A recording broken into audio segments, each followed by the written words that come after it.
কই আগে আপনার উঠাই দিলাম। একবার সামনে যান, ভিডিও চালু না? হ্যাঁ, ওই যে পিছন দিকে আছে। উপরে ওঠা বন্ধ এখন। আসেন, বিগত বেশ কিছুদিন যাবত উপরে যাইতে দেয় না। আগে উপরে যাওয়া যেত।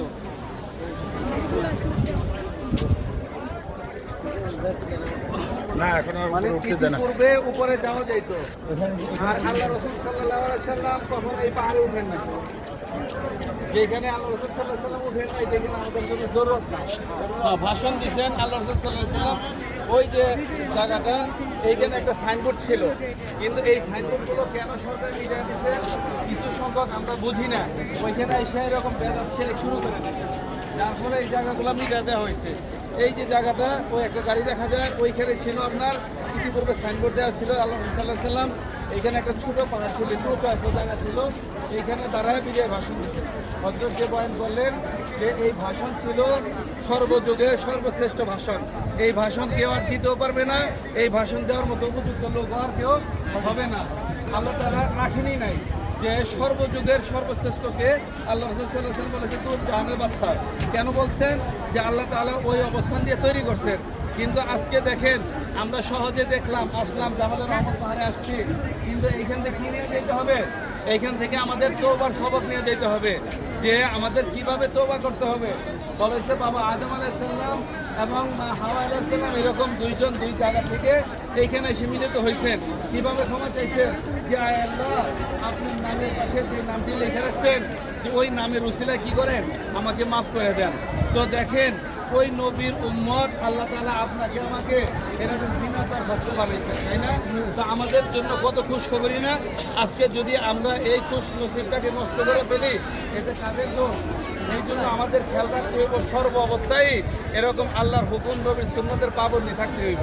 যে আল্লাহ রাসূল সাল্লাল্লাহু আলাইহি ওয়াসাল্লাম কিভাবে চলতে বলছেন, হযরতজি যে বয়ান করলেন যে এইখান থেকে আমরা হজ, এই যে উমরা করতে আসছি, এই উমরা যেন আমার জিন্দিগিতে কি করে থাকে, এরকমভাবে লাইগে থাকে।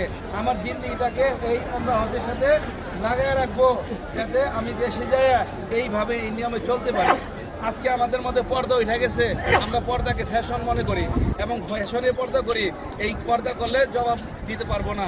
আজকে সুন্নত, এত সুন্দর সুন্নত আল্লাহ তাআলা গালের মধ্যে দিয়ে দিচ্ছেন। আল্লাহ তাআলা পুরুষকে সৌন্দর্য করছেন কি দিয়া? দাড়ি দিয়া।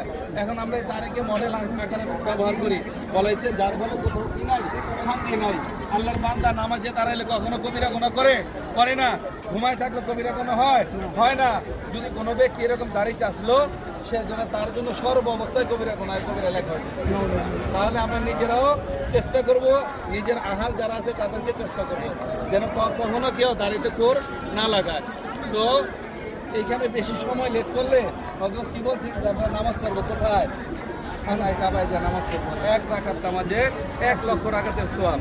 আমরা যদি জামাত হারায় ফেলাই, আমাদের চোখের মন্দ নাকি বলেন? তাইলে আমরা দ্রুত দেখে দোয়া করে চলে যাই।